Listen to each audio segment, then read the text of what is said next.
Pagka-voice ni Elvis Presley, Jerome Eberdome, nananatili pa rin na parte ng The Clone Artist ng Eat Bulaga. Kung ano-ano na ngang mga chismis at haka-hakang lumalabas mula sa ilang mga netizens tungkol sa hindi na paglabas ni Jerome Eberdome sa Eat Bulaga at sa segment nito na The Clones Open Na. Nandyan na nga ang mga usap-usapan na hindi umano pumirma si Jerome Eberdome sa kontrata ng TVJ Production sa kadahilanang magiging hawak siya sa leeg ng TVJ at hindi na siya makakatanggap pa ng mga proyektong hindi sakop ng Eat Bulaga.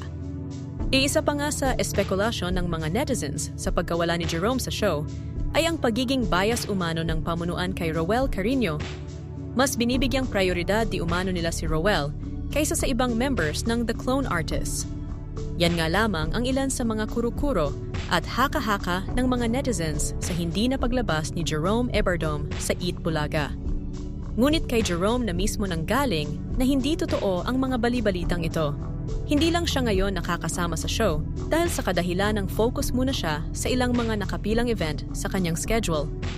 At kailangan niya din na pagtuunang pansin ang kanyang pag-aaral. Ang mahalaga para kay Jerome ay parte pa rin siya ng The Clone Artists at sa kahit anong araw o oras ay pwede muli siyang mapanood ng kanyang mga supporters sa Eat Bulaga. Hinangan nga si Jerome Eberdome dahil sa kanyang plakadong performance ng mga classic Elvis Presley song. Lahat ng pagmamahal at oras na aking binigay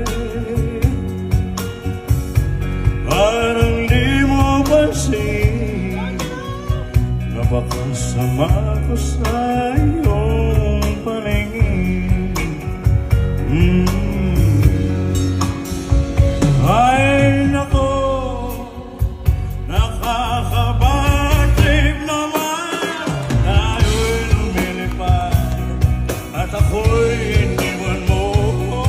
Diba, pinagmukha mo akong tanga, tayo'y lumilipad at ako'y iniwan mo sa ere.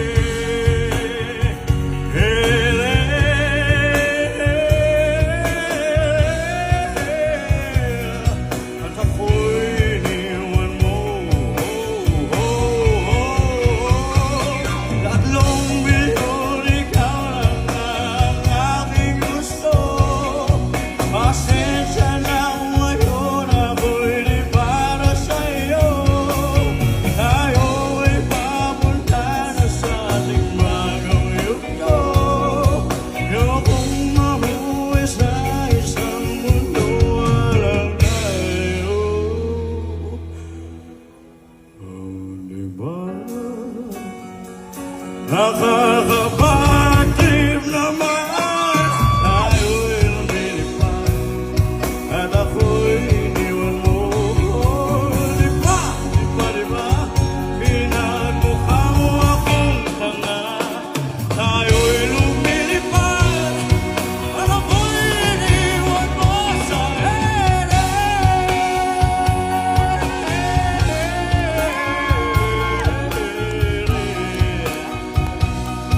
At ako'y iniwan mo sa ere.